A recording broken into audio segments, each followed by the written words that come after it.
jenenge kowe melu sedekah. Kaya burung ini iki sedekah lho iki. Nggih, kowe yo wayang ngono. Sesuk kok piye dadak kok piye yo. Aku panggah budal.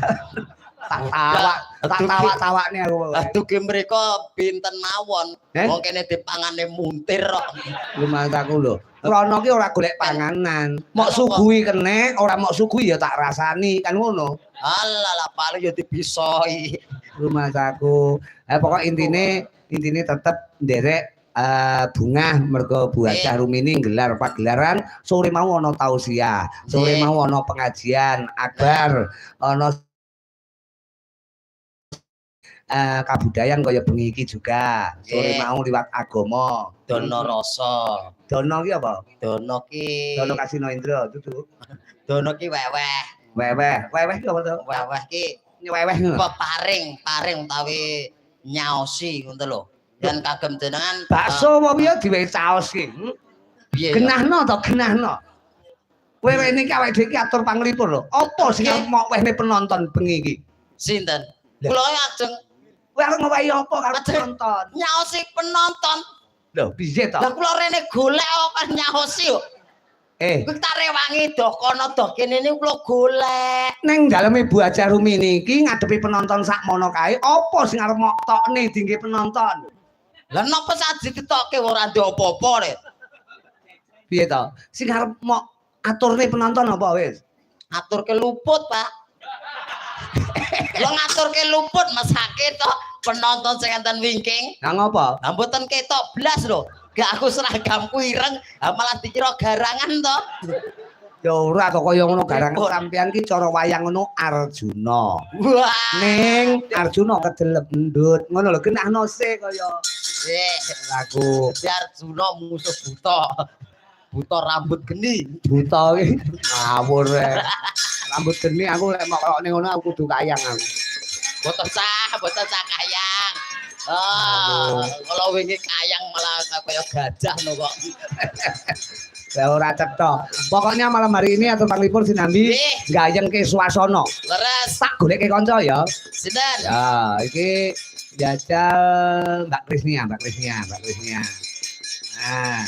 iki sebelum Mbak Elisa, Krisnia ben jumeneng sik. Mbak Krisnia. Goleke pesinden sing carane nyinden wiwit jaman isih ning jero Guwa Garbana Ikeng Ibu. Wah, iya. Tasih wonten ngendut niku. Lah lahir ki lumrahe bayi nangis, dhek lahir ura-ura. Kene. Trotak. Oh.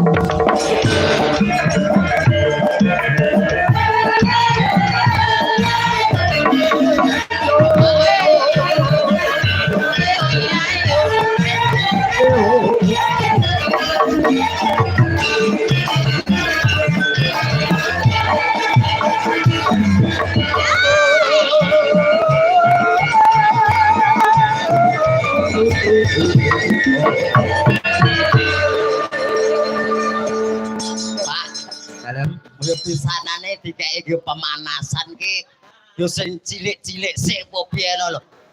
Ha iki yo sitoke pisanan gedine ra ukur. Wah iya. Lah kudune sampean bersyukur. Bersyukur pripun? Aku ki ngerahapi panjenengan nek rawuh bengi iki tak sugatake presiden sing ora gemen-gemen. Nggih. Ala tak dengne sing bocah lencir-lencir cilik-cilik. Ayo kuwi apa? Kaya krese. Kurang bobot no. Iki sinden berbobot lho. Pirang bobote pirang kintal? Ayo pirang kintal ya Kris sampean? Ukure ora kintal, ukure ton. Oh iya. Apa ya dirayu petuk wong wedok kuwi. Wong lumrah jamae wong lanang petuk wong wedok wis ginaris. Nglayu pripun lho kahanan kados ngeten lho. Umpame jenengan mlaku mriko. Nah, mang mlaku aku nang burine. Lho, dikira kebong letong to. Piye ta? Nggih to. Sampeyan aku letonge jenengan kebone. Kowe iki apik lho, kowe ngletongne awakmu ora apa-apa ning ngebukne kono. Ngawur. Ya paling ora rodok sangar titik. Badak, ngono rodok sangar. Badak lho.